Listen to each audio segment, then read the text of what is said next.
I want to thank everybody for coming. I want to especially thank the President and the Provost for sponsoring this set of lectures.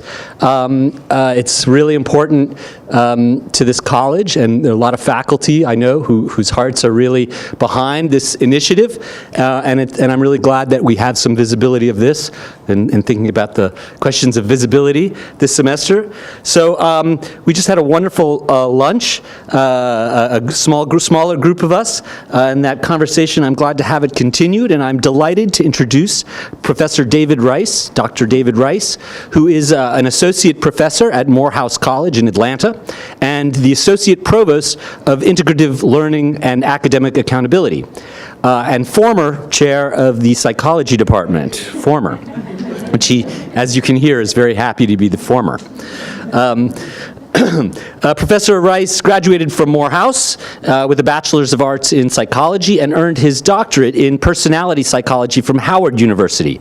With a master's degree, he also has a master's degree in journalism from Columbia University, so we can count him as part New Yorker too.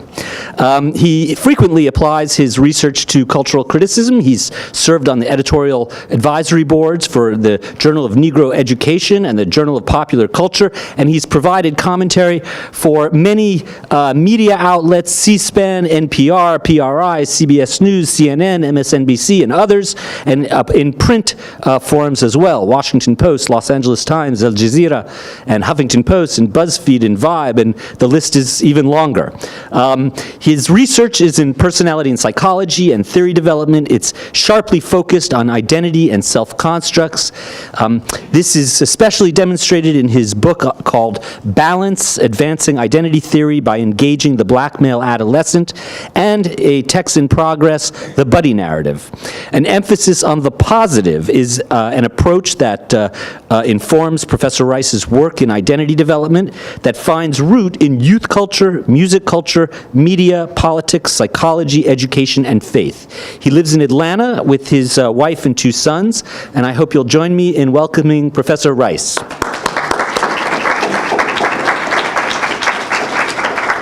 Thank you very much. Good afternoon. How's everybody doing? Good. I'm really excited to be here. Thank you so much for showing up. I always think that's important. I'm very excited that my clicker works. So the way that this is going to go, and I'm going to get into my formal remarks and whatnot, but what I'm going to do is I'm going to give a talk that's basically truncated in 3 parts. I'm going to kind of talk about why it is I'm excited to be here and kind of the reason that I'm presenting what it is I'm presenting to you. Then I'm going to give you a little bit from some of the research that I've done, talk a little bit very generally about that, and then I'm going to read from a book that I'm in the process of writing, which is called, it was called The Buddy Narrative. I just recently changed it to Buddy the Black Saint, Meditations on Being Enough.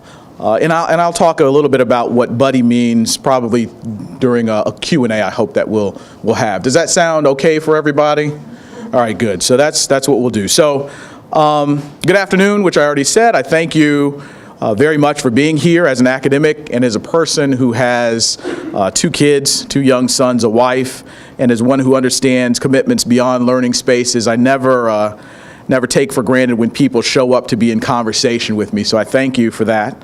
I, of course, must thank President Karol Mason, who's here, whose brother went to Morehouse College, so obviously that's another reason I'm in the room, I guess. And in particular, okay, and in particular, Interim Dean of Graduate Studies, Avram Bornstein, who formally invited me, Michael Wortman, who got me here, Gina Ray Foster, Director of Learning Center, who just facilitated a great discussion with some faculty that I really hope that I'm growing from. And special thank you to Isabel Martinez, Director of the ULAMP program, for thinking enough of my thinking to suggest to colleagues that I be here with you today. And finally, I have to thank my dear friend, and in so many respects, my role model, Professor Jessica Gordon-Nimhard, Professor of Community Justice and Social Economic Development in the Department of Africana Studies, who's here. It was such a delight to see her and to be here with her. So, let's begin. Meditations on visibility, the work of assuming healthy and whole identities of self, a justice mandate. I thought up this title in our conversation here today as part of a trilogy of sorts. This, the third talk over 3 years that was started at the University of Michigan, that continued at Cornell, and that will find some conclusion here today at John Jay.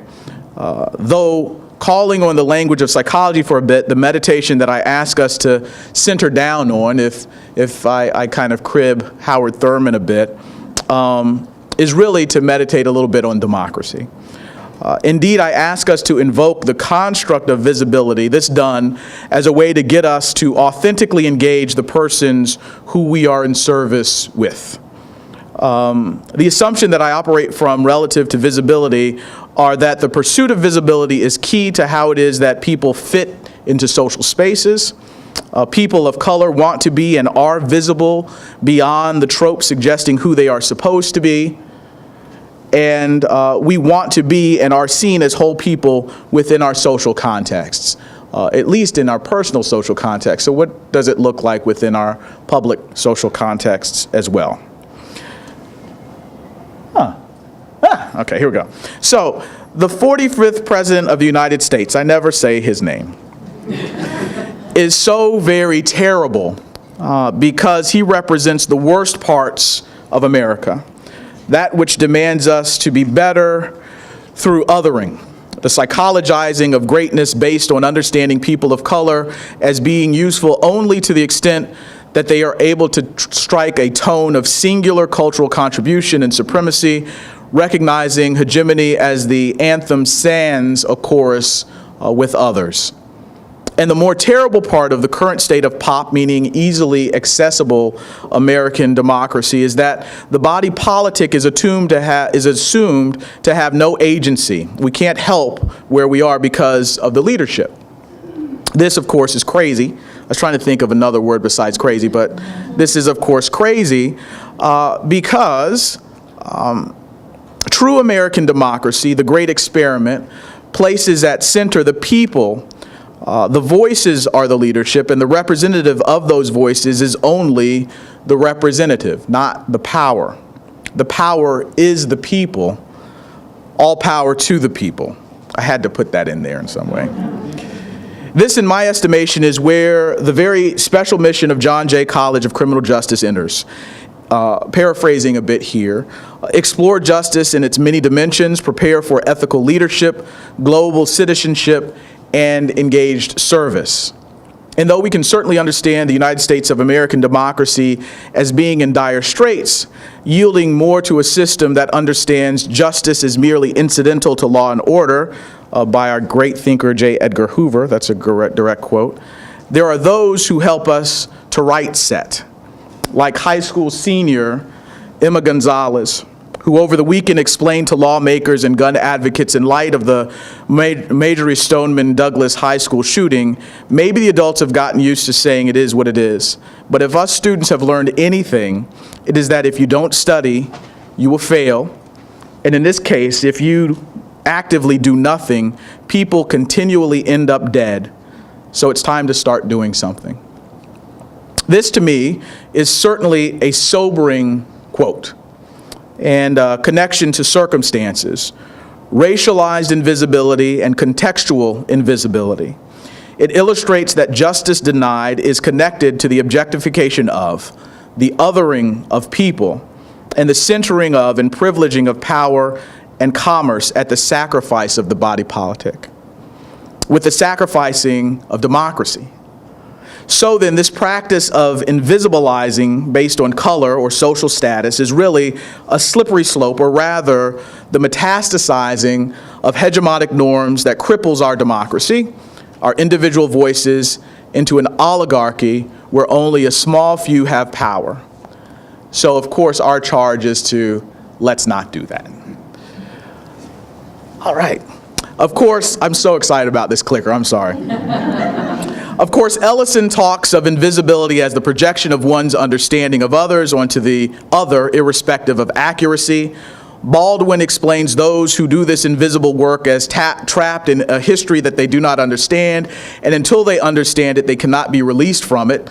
They have had to believe for many years, and for innumerable reasons, he says, that black men are inferior to white men. And then Toni Morrison asks simply the people who do this thing of racism to examine their serious problem. This is some of the accountability, some of the doing that we have to acknowledge. Othering is a serious problem that white folks have. This the case even in those spaces where we feel good and liberal about the places we live in and in the work that we do. At John Jay, how is it that this problem is manifest, and where are the solutions? And how do you, and I'm talking to all of these constructed races that populate this great institution, how do you solve this problem, this original sin of the great experiment? It has to be more than inclusion. We've mastered the soft politics and optics of that. Investment, authentic engagement, and enfranchisement. Democracy is really what we, black folk, Hispanic folk, the folk who we errantly call minority, mean when we discuss ways of being a part of. All right, so here we go with the kind of hard link or harder link to psychology. To put a fine point on what it is that I do, know that I'm a personality research psychologist by training, and I focus on identity. And the way that I get to identity is from a strengths-based approach, which was introduced earlier as my introduction, and through the analysis of text and talk of the observed. I look at what it is that research participants say, what it is that they leave unsaid, vocal intonations, facial expressions, and the like. And the device I use to get at the bedrock of identity is life storytelling. I love to tell stories.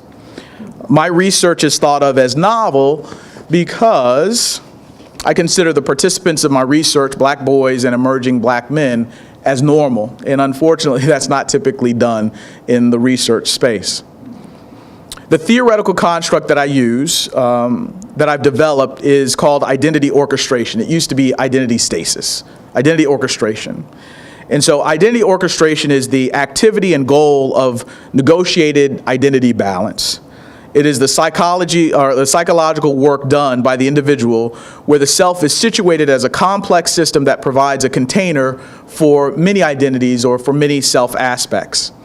These identities are naturally driven toward a state of equilibrium and avail themselves to a self-stability that is person and situation driven.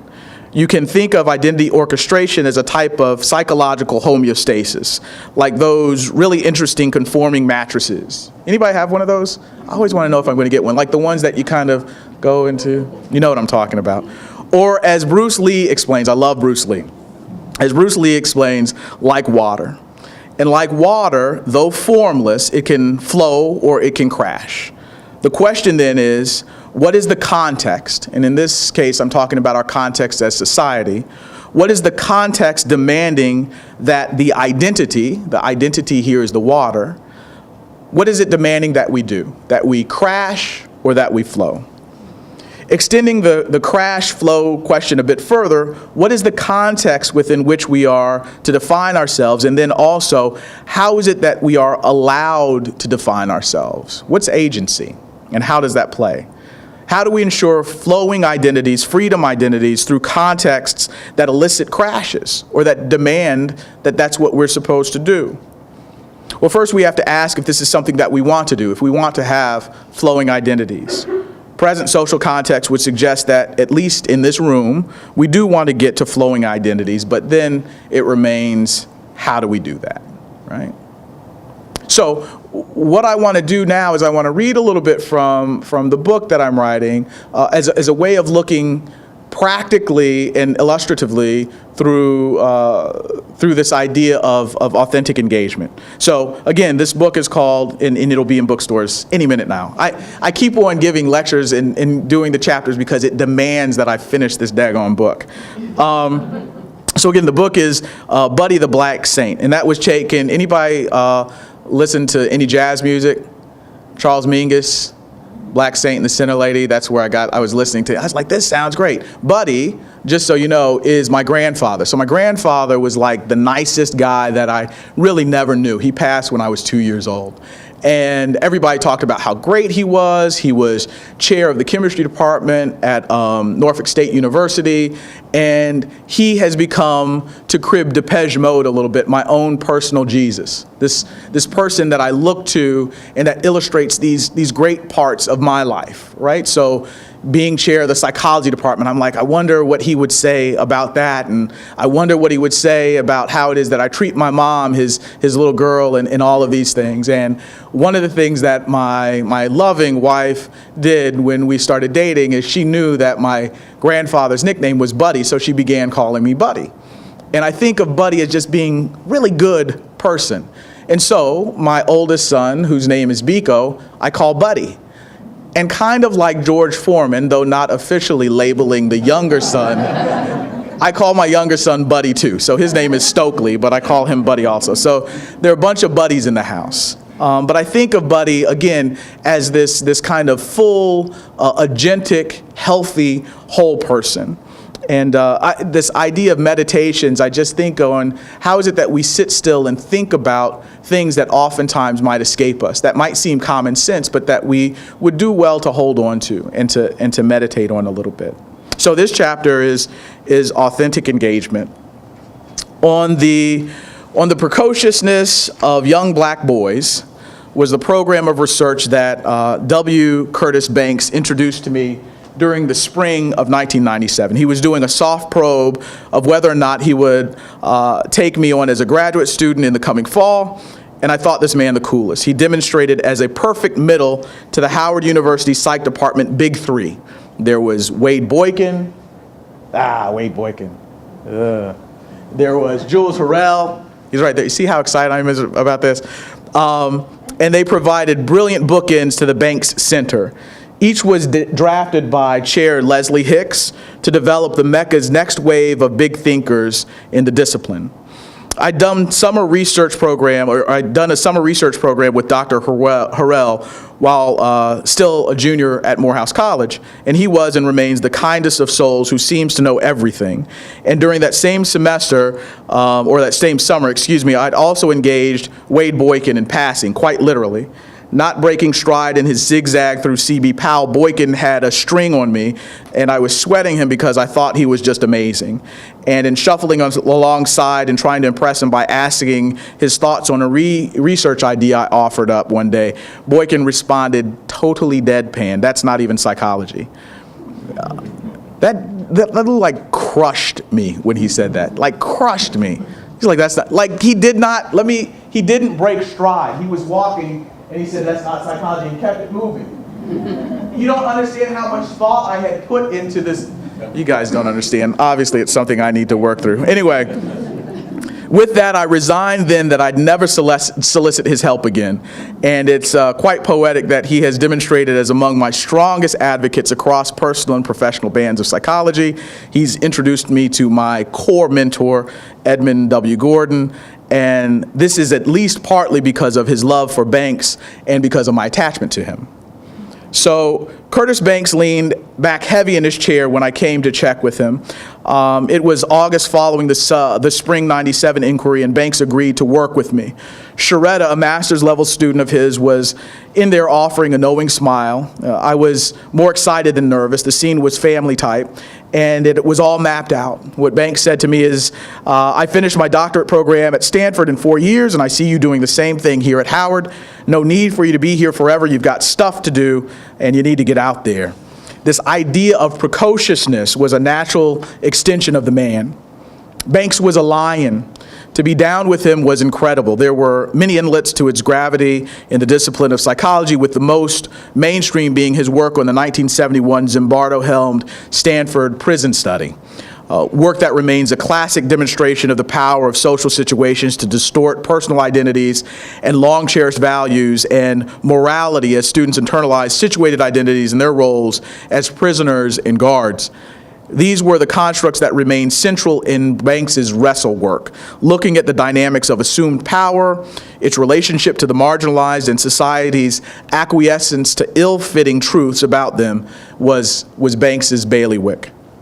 His thinking on precociousness in black boys was that the inquisitiveness, the activity, and the independence that they demonstrated as a natural posture towards context and within a healthy developmental arc were too often framed by the American fiction as wantonly aggressive and out of social sorts.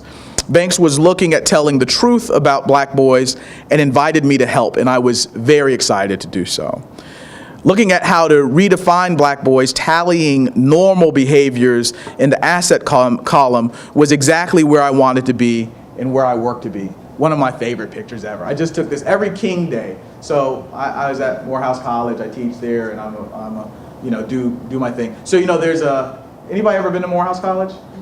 Okay, so it's a big deal. King was a graduate of the college, and there's this huge statue that's out there. So every King Day, I take my boys. So this guy is Stokely. I missed him, that's why I haven't. So this is Stokely. Nobody's saying "aw" or anything. You don't think my kid's impressive? And this is Biko. Look at how angry Biko looks. Does he look at? He's so happy. Actually, it's so interesting. And look at this awesome hat that Biko has on. Anyway. Like I said, I was always very interested in looking at how we frame black boys and black men as normal and healthy and whole. It was allowing me to be whole in considering this research, visiting and correcting my internal biopic that had those in charge insisting that I be a trash collector when I grew up, or explaining I wasn't ready for that advanced math class in the 5th grade, even though I tested into the class and I rocked out at the school that I was at prior. Emphasizing I wasn't enough, articulating that I didn't belong.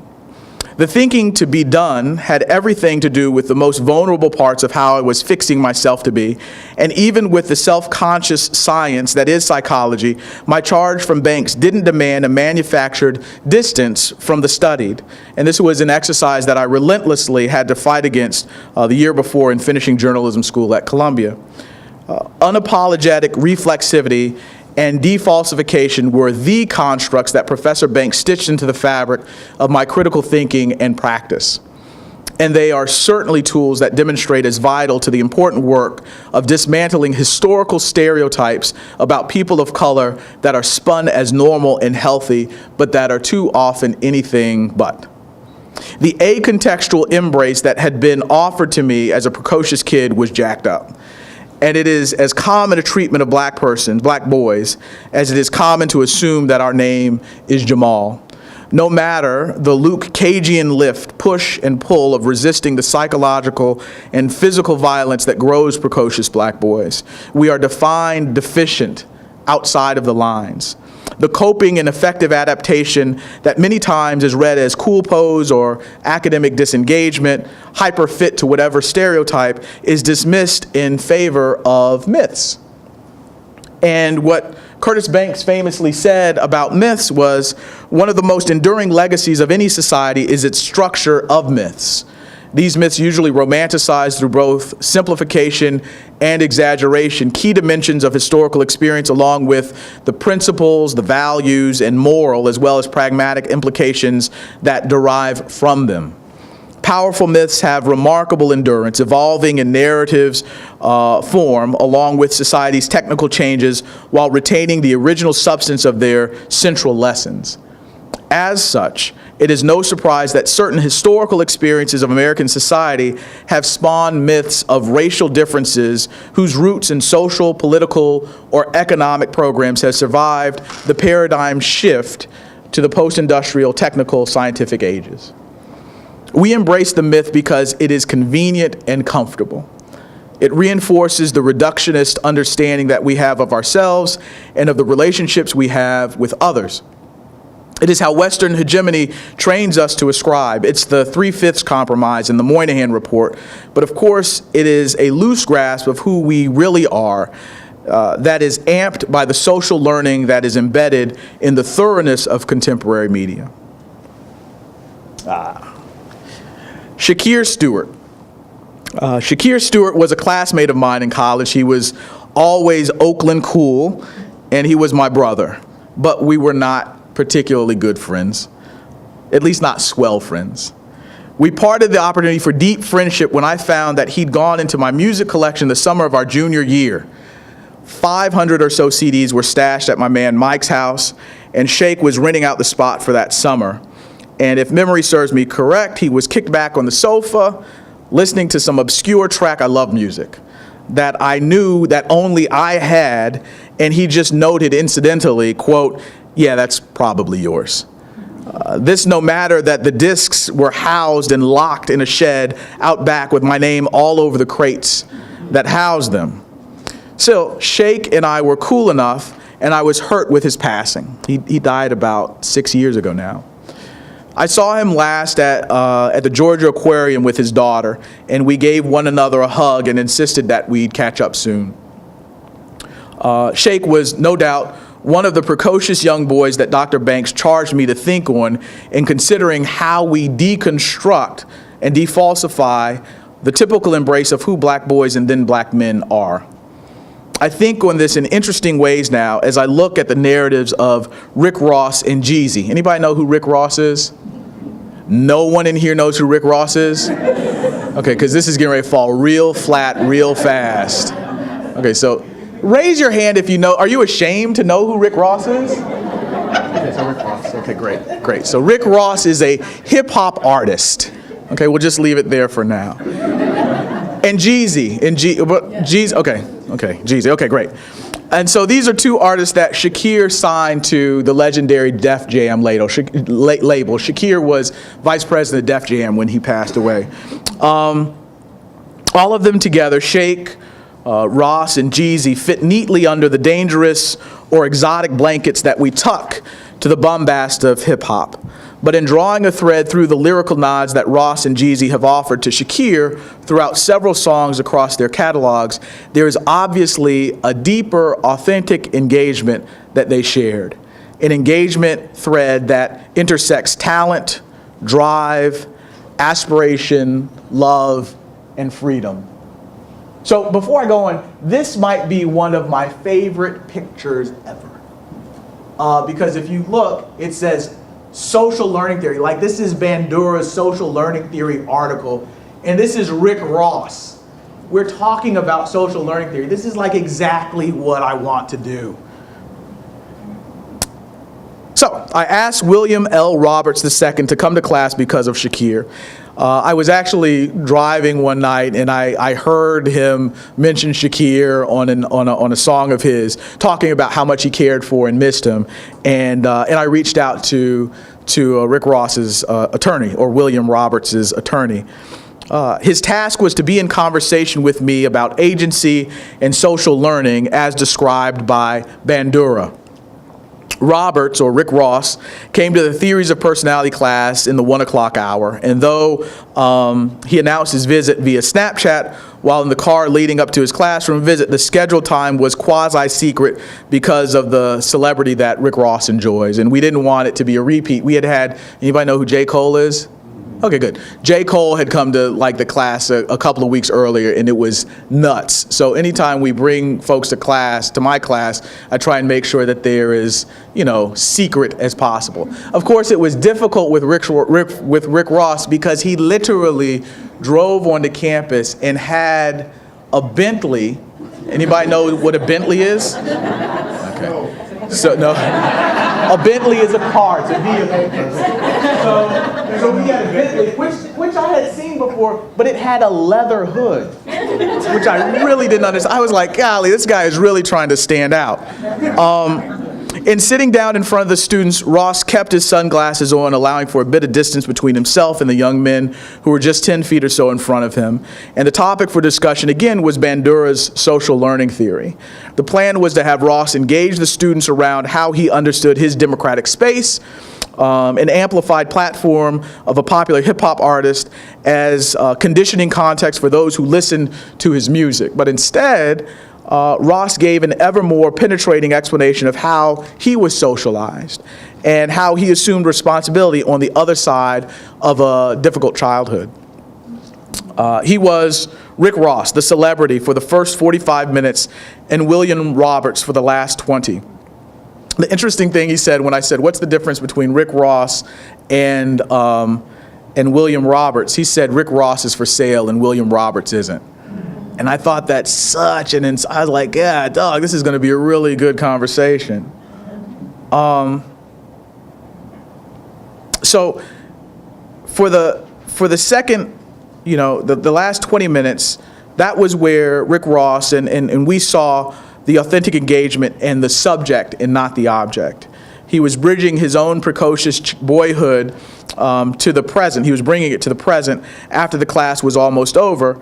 The scholars having taken flicks with him to show off to folks on social media or whatever they do, Mr. Roberts then said plainly to the students, what are you going to do? And he said it in an emphatic, curse word-filled admonishment. He said, I never thought I'd be in a college classroom, much less at Morehouse when I was growing up. And now that I'm here with all of the limitations and the obstacles put in front of me, I'm doing the best that I know how. Ross continued, you have so much more than I had. You are at the best time of your life right now. Enjoy it, but how are you going to get your people free? That question and the direction has helped to center me in many ways over the last few years. I think on it frequently, and I put it here along with a few more questions for us to consider as I close these formal remarks. How do we see William Roberts and not Rick Ross? How do we understand how and why people do research or pursue justice no matter the discipline? How do we position ourselves to do the good things even when we can gain relief by just going along or by selling out? How do we privilege and practice authentic engagement that allows us to see one another for the freedom vessels that we are? And how do we demand justice of one another and our institutions in the process of ensuring a better built democracy? Our task is to build a society far better than the one we enjoy presently. One that is better because we've spent time working with instead of working against. We are better when we are visible to one another, when we are able to understand ourselves as healthy and whole. That's when we are able to realize the simple truth, and that simple truth being that we are enough. Those are my formal remarks. Let's talk.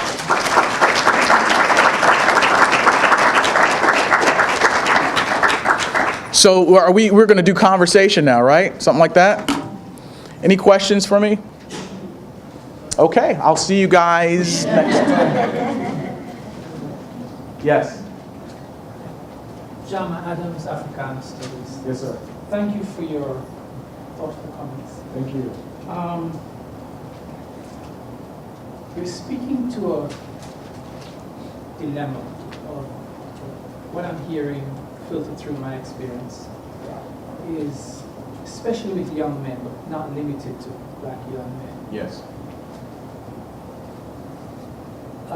An attack on their very being, on their souls, on their whole mind. By definition, a 19-year-old, that's a fluid question, whole mind. Yeah. So our struggle, my struggle, is that they come in hurt, vulnerable, shaky.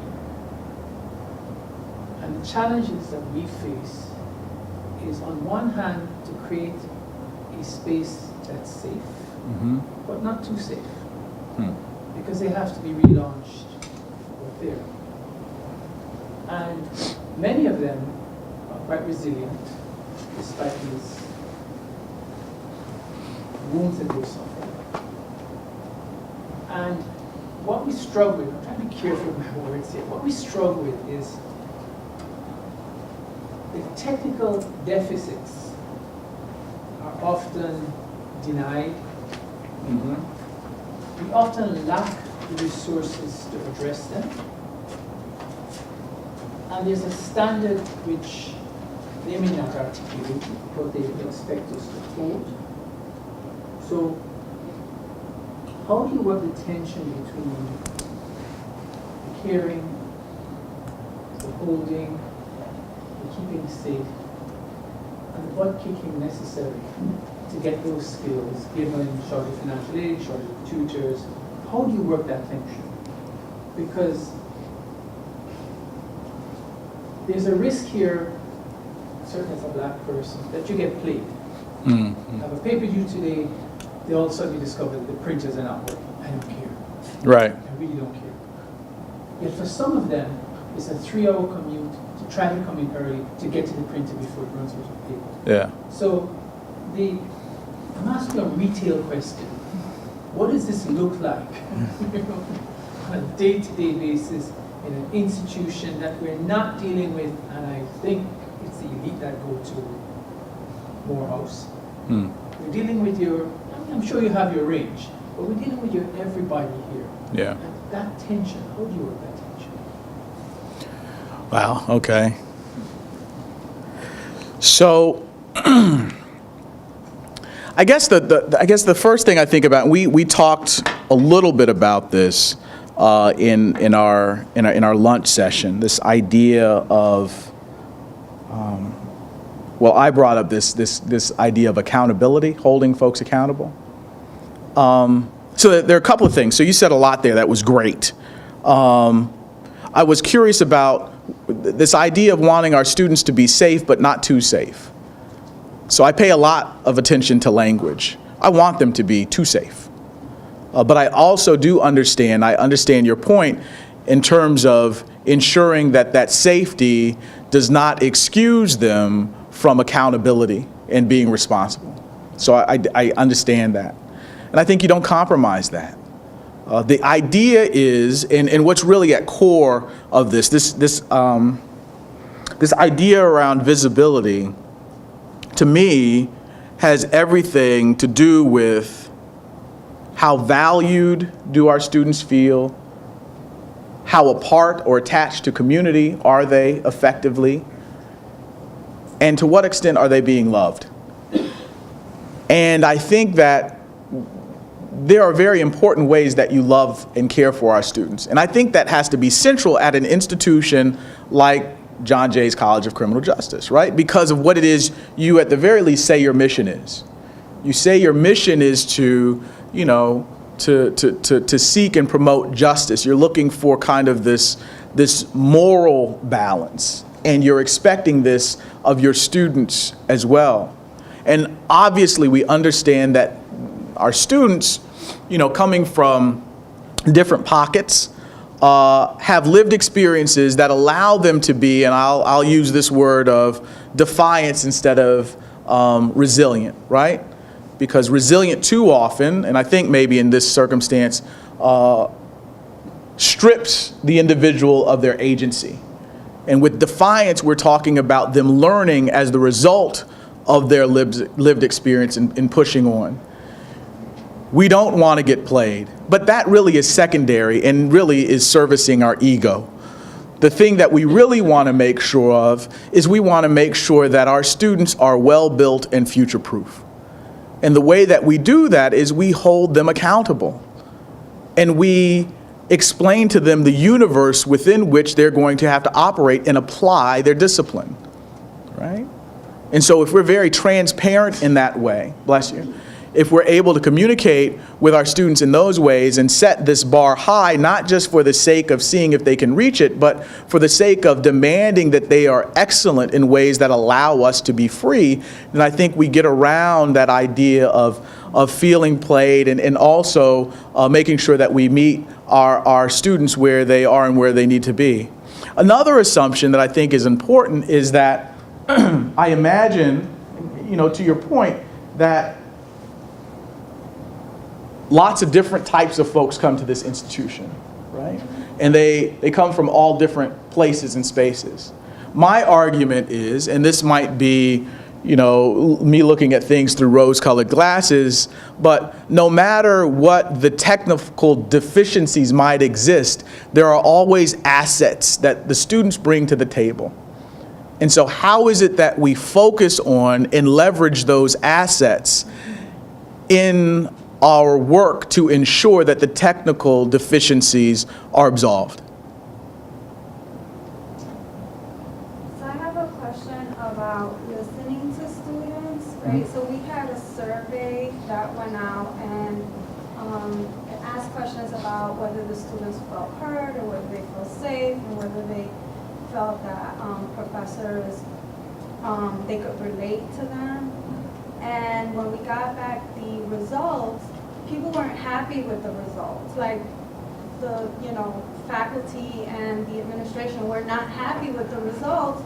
And then you had people responding, well, maybe they mean this, or I know that's right.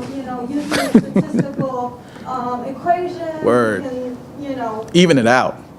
Whatever. I don't know Right. what the intention was, but I guess my question is, are we being authentic? Are we being authentic? Because they're saying what they have to say, and are we listening to our students and what they're saying in the survey that we created to hear what they had to say about this? And so I have some concerns about how we say we want to hear what students have to say, Yeah. but then when they answer the question, we then bring in all these ways to explain what they're trying to say. So what I hear you saying is that you, in some ways, as an institution, at least in this space, are inauthentic. That's what you're saying. Okay. So I think, I don't know but if that's, I'm saying. you said it. The president. No, I think that the important work, again, I'm really, the thing that's giving me a lot of latitude here to have this type of conversation is that you all have a mission that says that you're in pursuit of justice and bettering the world, right? So not just this brass tacks of criminal justice, right? Not just checking boxes, but what are the boxes that need to be checked and how is it that it's going to impact society? And so I think one of the things that becomes important to recognize is that you are asking these questions. That's good, because that's aligned with the mission, right? We're asking these questions to make sure that we're able to do the best job that we're able to do. Well, when the responses come back, I'm the same way, right? So I really want my students to say, Dr. Rice, you are the bomb, and they do most of the time. But again, there is oftentimes ego that gets in the way, right? Where, I really am. There's an explaining of what it is that you've done, and sometimes what happens is in that explaining, if you can be honest with yourself and be like, you know what, take a breath. There's something you can do better. Right? I think about when I was chair of the psychology department. I just gave that up in October and am so excited about it. And I think I did a decent job as a chair, but we have this woman now, Sinead Young, who's a good friend and colleague of mine that I begged to be chair. And she's so good that I'm like, what in the world was I doing for the last 5 years? She's just excellent. But one of the things that we had to do in our department was we had to talk about, okay, how is it that we're going to assess your performance? Everybody wanted a 5, right? Which makes sense in some respects, but if you're trying to be better, then if you're doing the work, you're not getting 5s across the board and everything. You're just not. It's not happening, right? If you're doing research hardcore one semester, then your teaching is going to be compromised in some capacity. If you're doing the research at a high caliber, right? If you're doing stuff within the institution, you're thinking more broadly about the students, then again, there are going to be some areas that take some hits. And so what we had to do is we had to say, look, this is not a commentary on who you are as a person or who you are as a professor or as an academic leader. This is simply saying, this is where we are, how do we get better? And so I think that so often, we live in a society, and I say this in the piece that I offered, but we have to recognize we live in a society that says we aren't enough, period, right? We aren't enough. And what we have to do is we have to say, but we are. In what ways are we? And in what ways can we be better? Not saying in what ways can we be enough, but what ways can we be better, especially for the students that we are working with. We have to hear them. if we want to be effective, I mean, this isn't a static model. I mean, we don't live at the same times that we've always lived in. So the way that folks are talking, the way that they're speaking, the way scholars are engaging, you would do well to engage them in kind and figure out how it is that you can build systems, classes, engagement that allows for you to get the best out of the institution, and that allows you, if we want to stay egocentric, that allows you to be better. Does that make sense? Is that okay? Does that make sense, everyone? Yes, yes, yes. Yeah, I just wanted to, I want to build on that for a second, because I think that you're talking about mission and intentionality, and you are from schools that have a particular mission. You're from Norfolk State, that's your grandfather. You're from Howard, you're from Morehouse. These are schools that from their inception had a mission of educating people of color, Black people, making them better. But schools like UMass Boston, schools like John Jay, schools like University of Maryland, Baltimore County, are schools that just happened over the course of time to become incubators of majority people of color. And so I think that part of where the disconnect comes is because the mission hasn't really been recalibrated. The student body in 1960 or 1970, the student body today is dramatically different. And we don't sort of see that mission as having changed. Or we pay insufficient attention to the kinds of bodies that are here. Now at Norfolk State, at Morehouse, at Howard, the mission was always the same. Oh, thank you. And the question is just how do we adjust for the times, right? Typewriters to word processors to the internet. Right. But I think a lot of institutions, and I listed John Jay and a list of others, need a kind of recalibration because where they started is not where they are now. Right. I think that's such important insight, and yeah, you know better than I do, right? Yeah. And the thing is, in that recalibration, it requires us to look at what is the meaning of the mission for the folks who are at the institution, right? So that becomes so important. Who is there? Who is talking? What are they going to do with respect to carrying that mission on outside of the walls of, the schoolhouse, quote unquote? Thank you for that. Did you have a question? No, I just wanted to let you know about The microphone. Got it. Thank you. Sure. Anything else? Critique? Yes. I didn't want to critique. I don't want you to, so. My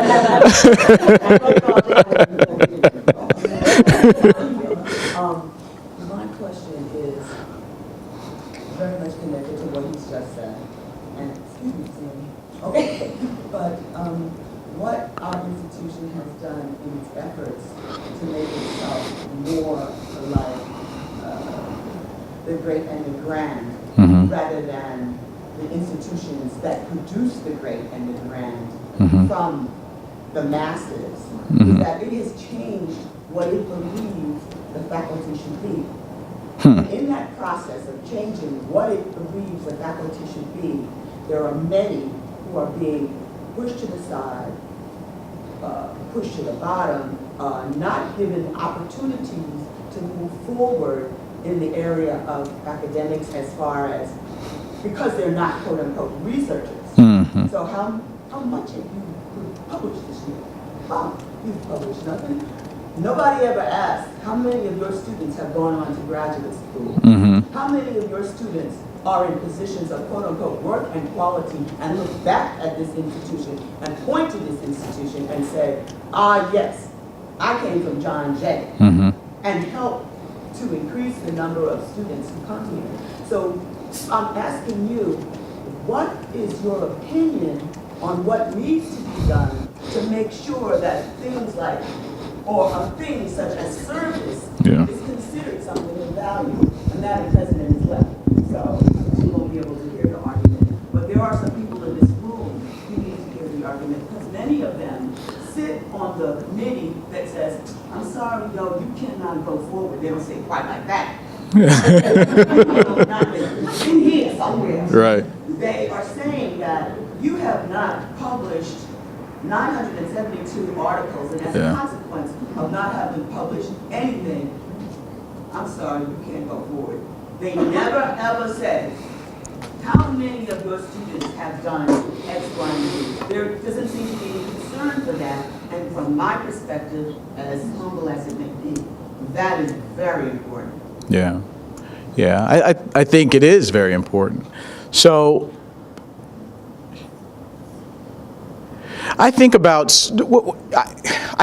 how is it that you also align your mission to the stated mission of the institution, and then how is it that you also recalibrate, to use your language, in a way that brings that institution closer to what's necessary for students and for the institution to be the great and the grand, quote unquote. What I mean by that, so I'm going to try and tell a story. So when I did my postdoc, right? I did my postdoc at Columbia, at Teachers College, and I did half of my time at Teachers College, the Institute for Urban and Minority Education, and I did the other half at the College Board, like right up there. I was hanging out at Columbus Circle all the time. Coolest thing in the world was when I was listening to Blood on the Fields by Wynton Marsalis and like walked by him while I was listening to his music. Totally blew my mind. And I was tracked in some way to work with Professor Gordon, my advisor, to work with him and to end up teaching at Columbia University, or to go, I think it was to UCLA or somewhere out in California. Those were kind of the two things that I was looking at. And I came upon the job at Morehouse because I wanted to speak there. So I called the chair of the department, who didn't remember who I was, and I said, look, I'd like to come speak at Morehouse. I'm doing this postdoc, big things I'm doing. And they were like, yeah, we can't afford to fly you down here. However, we do have a position that you can apply to. So if you do well and are a successful candidate, then you can come and talk all you want. So that's what happened. Like, I applied, I went down there, had a great time, talked and all that kind of jazz. And then I, came back and really listened to a whole bunch of my different, advisors and role models and stuff like that. And they all said important things. Some said, don't go to Morehouse right now. It'll suck you dry, and you'll be wanting to work with the students. Go there later in life and think about this and this and this and this. And the one thing that I hold on to is what Professor told me, which was after I had accepted the job and went down there. He had encouraged me all the way. But he said that if he could do anything over again, one of the things that he would do, instead of being emeritus professor at Yale and emeritus professor at Columbia and all these great things, is that he would have concentrated and put his work at Howard University, which was his undergraduate institution. And him saying that gave me the permission to be the type of thinker and academic leader that I wanted to be.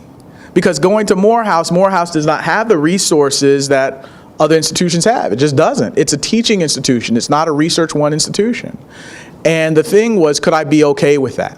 And I was. It was easy because I actually had support from Columbia and from this kind of this professor and all this kind of stuff. But as time has gone on, I do note that personally, my research productivity in terms of journal articles is not the same as someone's who is at my colleague who is at UPenn or who's at Stanford or who's at USC and things like that. And then I think that what becomes so important to recognize is, are you okay with that?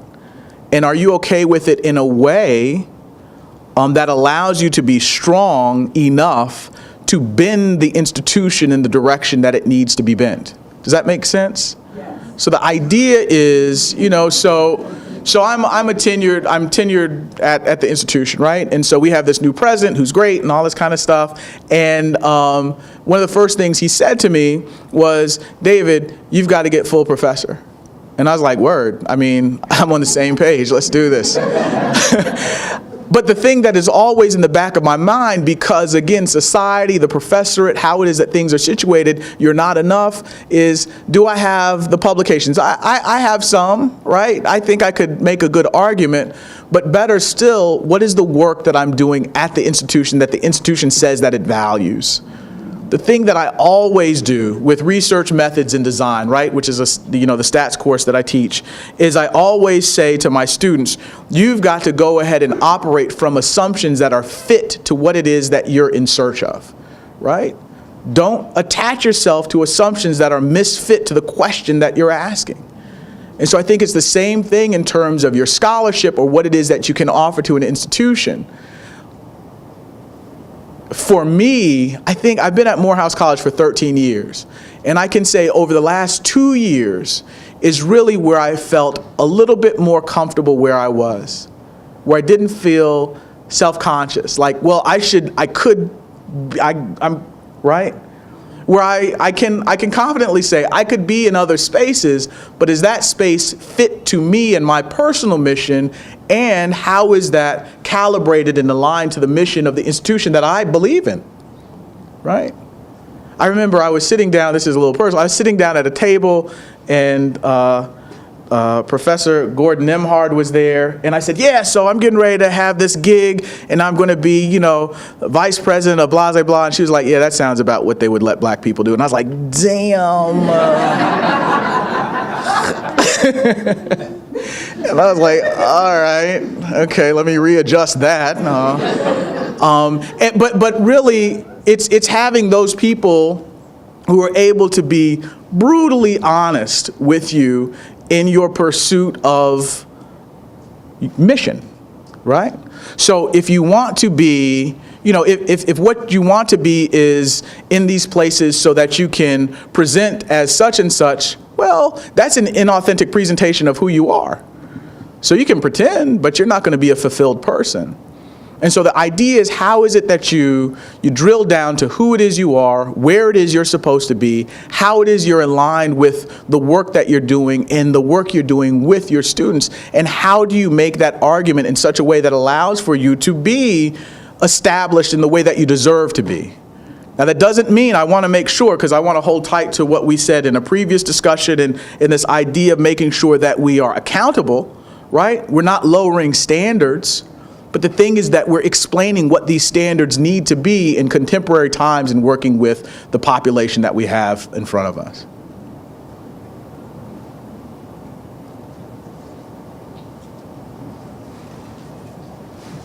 Anything else? Yes, sir. I was wondering if you could end on this note. If you could speak to, and this is my notion. Sure. Blackness is a sort of, can I say, a vanguard for goodness, humanity. I'm thinking from the perspective that a lot of what you're saying, 93.5%, would apply to any student in my class. Okay. And there is a tendency among some folks, I'm sure none of them are in the room here, to think that you're just talking about a narrow blackness. Oh. It's a blackness that, I shouldn't say transcends blackness, it speaks to a deeper humanity that extends to everyone who we try to reach. Yeah. Well, yes.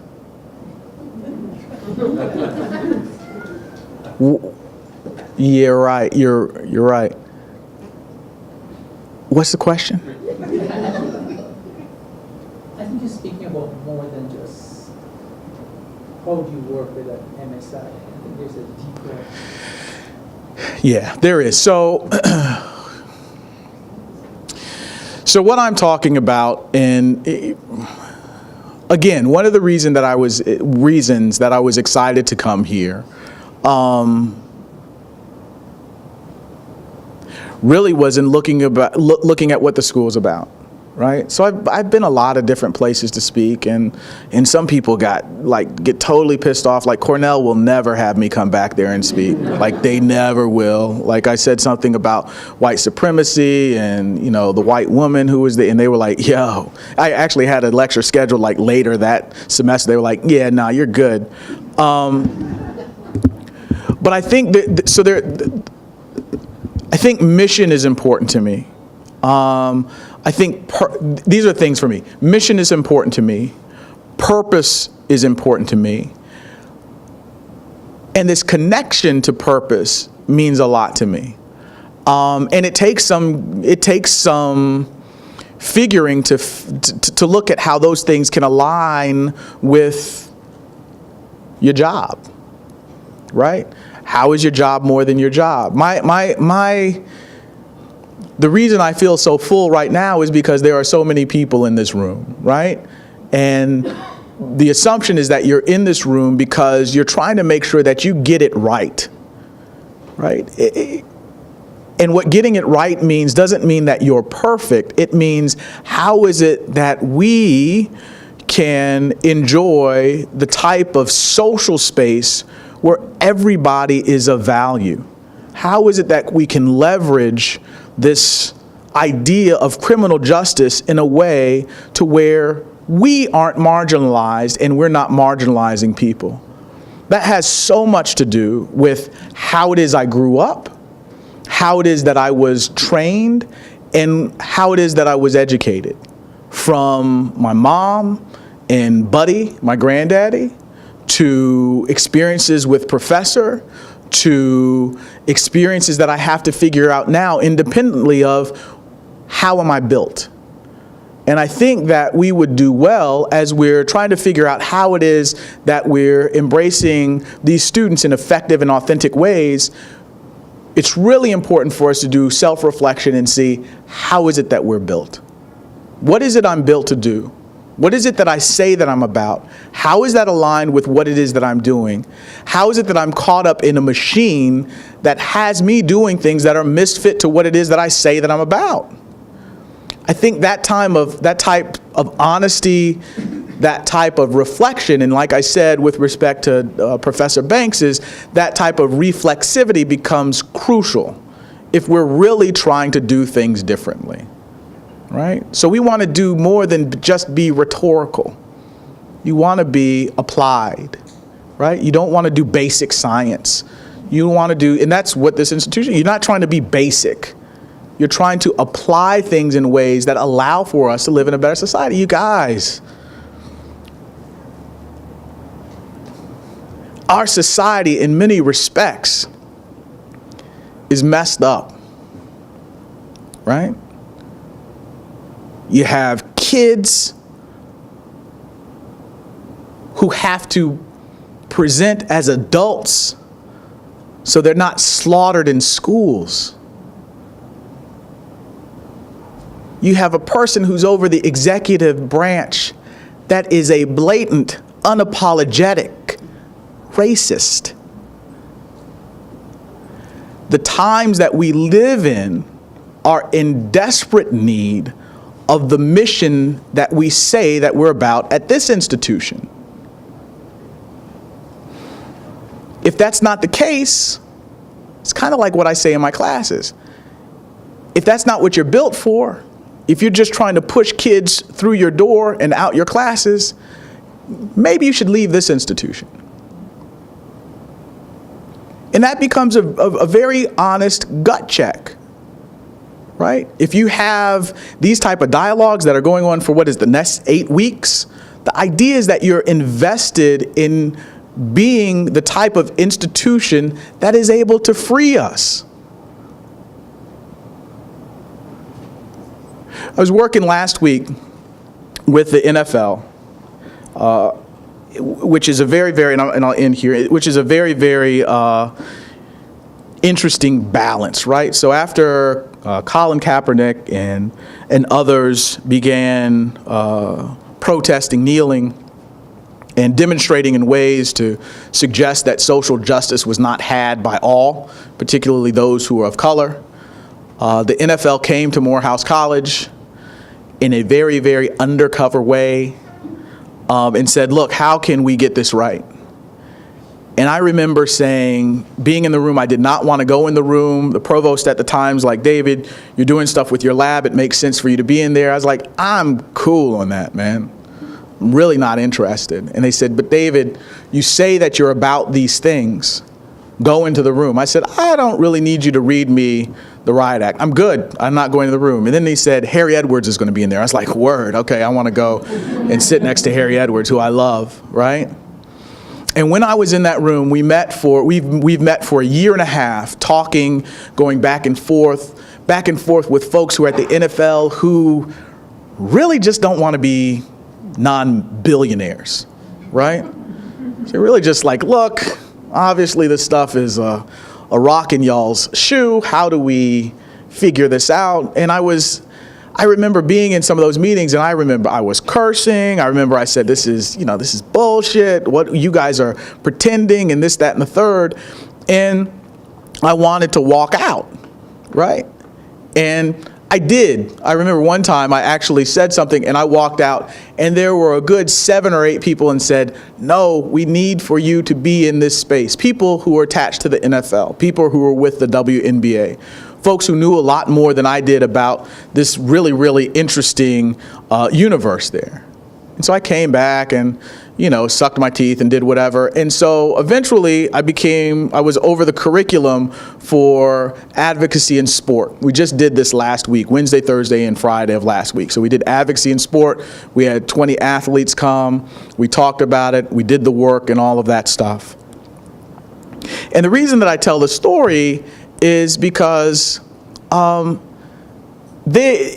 that was it was a world I didn't really understand, especially until after this week, to realize that they've got a lot of money, they have a lot of influence, and there is hella opportunity for us to shift narratives in meaningful ways, as long as we can maintain and not sell out or compromise and not do what's right, right?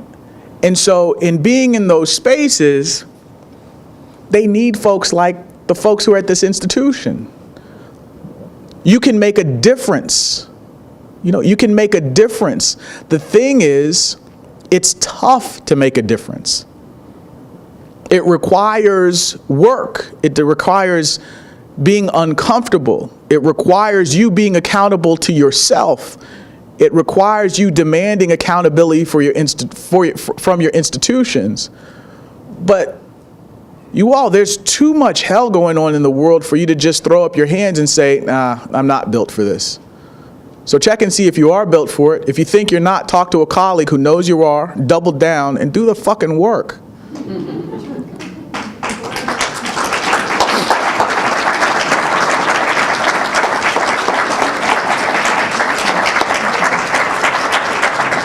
On that note, let me thank you, sir, for coming and joining us here. Thank you. It's been a pleasure to have you, and I really hope we can get you back here one day. Of course, absolutely. Thank you so much. Thanks.